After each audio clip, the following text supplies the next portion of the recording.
Hello everybody, I'm Fabien and welcome back to Fab Motorbikes. This week I'll be trying to fix my bike. I'm getting check engine light, error code 46, which indicates the battery isn't charging. And now that's been left for a couple of days like that, when I come on, turn on the key, nothing. Fuel pump isn't priming, nothing on the dash, dead. So we'll be looking into that. Before we get going, please give this video an early thumbs up. It really helps out the channel. And if you've seen quite a few of my videos now, please consider subscribing. It's free. So when it comes to solving this problem, I'm going to go from easiest to hardest. And I think step number one is to check all the fuses. First, remove the seat. And the fuses are located under the right side of the seat, under this panel here. So you'll need a 4mm Allen key to undo this screw. Once that's off, you can just pull away this piece of plastic. So under here you will find the fuses under this little tab here. Let's see if we can get that open. This one here, you might be able to see that it says tail on it. You can. That must be for the tail light, I would assume. The rest of the fuses are under here. And within the fuse box housing, in the lid here, you have the titles for which fuse is for what. But I'm going to check them all. I'm going to pull them out slowly with this pair of pliers, being very careful. If there is a problem with the fuses, I expect it's ignition or electric fuel injection. But we'll have a look at them all, starting all the way from right to left. Be very careful. We don't need much of a tug. If there's a little loop over the top like that, it means it's fine. So that can go back in. That's just back up, but anyway, we'll have a look. That's fine. That one is also fine. Ignition's fine. Signals, fine. Headlight, which did cause me some problems when I turned on the headlight, but that's fine also. So, fuses don't seem to be the problem. So I'll put the bike back together and I'll move on to the next section. So recently I've been actually having a problem with this phone charger. It's cheap, it's crap, and I've noticed the ability to turn it off has gone. So it's on all the time, just draining the battery. And it's been like that for quite a while. I haven't ridden this bike over winter due to lockdowns and winter. I think this is causing the problem and could be just killing the battery. And I've got a new battery, so I'm just going to get rid of this. It also could be causing an earthing problem. The connections down at the battery might not be as good as they should be, and maybe connecting with the frame a little bit. So I'm just going to remove all the wires for this phone charger. I'll keep it here because it's useful, but it won't be charging because I think it's causing more problems than good. So let's get to it. So for this we need to remove the tank. If you have a third version, a phaser, FZ6 phaser, you'll need to remove these two little plastic sections here, and then you'll need a 5mm Allen key to undo the bolts that secure it to the frame. So we'll quickly undo these. With those two bolts out and the handlebars straight, you are then able to lift up the tank. I then like to secure the tank with something like a bungee or anything really, just to keep it upright. It makes it much easier to work underneath it. When the tank is up, I like to remove this wire here because there's often quite a lot of tension on this wire going to the fuel pump. Just takes a bit of tension off there, and then I'm perfectly happy with the rest of it. To remove the connections to the battery, it's just a 10mm socket wrench. Also, remember, it's always advised to remove the negative side first and then the positive, just so you don't upset the electrical system.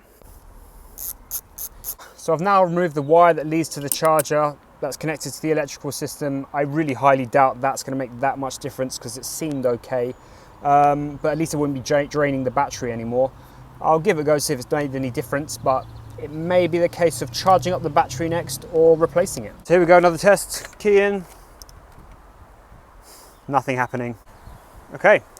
So at this stage, I really do believe the problem is the battery has been absolutely murdered. It has barely been used all winter.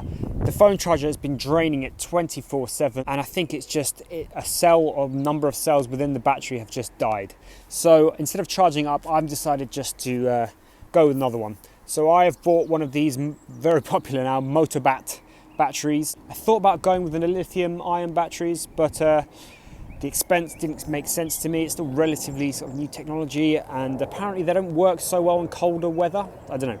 So this apparently has 20% more cranking power compared to most other batteries. Very reliable brand, very good reviews online, wasn't too expensive. I think they've done very well out of it being yellow as well. But it's brand new, doesn't need charging, I'll just stick it in. And if this doesn't fix it, it then requires more electrical precision testing, such as alternator problems, where more parts need to be bought and it could be more expensive. But I'm gonna stick this in and see if this fixes the problem to begin with. So what's a little bit annoying about these FZ6s, there's a lot of plastic in the way to get to the battery, but it's basically a case of removing these 10mm bolts and yanking this out, maybe removing this clip here just to allow for a bit of freedom of movement. But I'll get that battery out and see how it goes.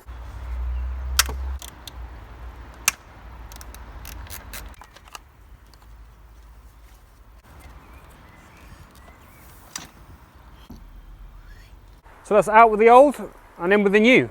Now remember, when connecting a battery, always connect the positive side first and then connect the negative. I'll get this in and hopefully that'll fix the problem. Another thing I'd like to recommend is put the bike on its center stand when you're working on the battery, because these little bolts here, they love to slide out the side of the battery and into the depths of the bike. If it's on its center stand, at least the battery's level, it's slightly less likely for them to just sort of run awry.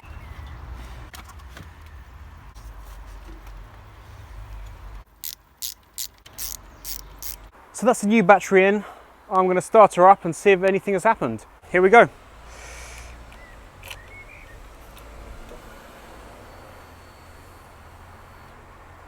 All looking good. We're getting error code 46 and 12 now. Okay. Will she start up?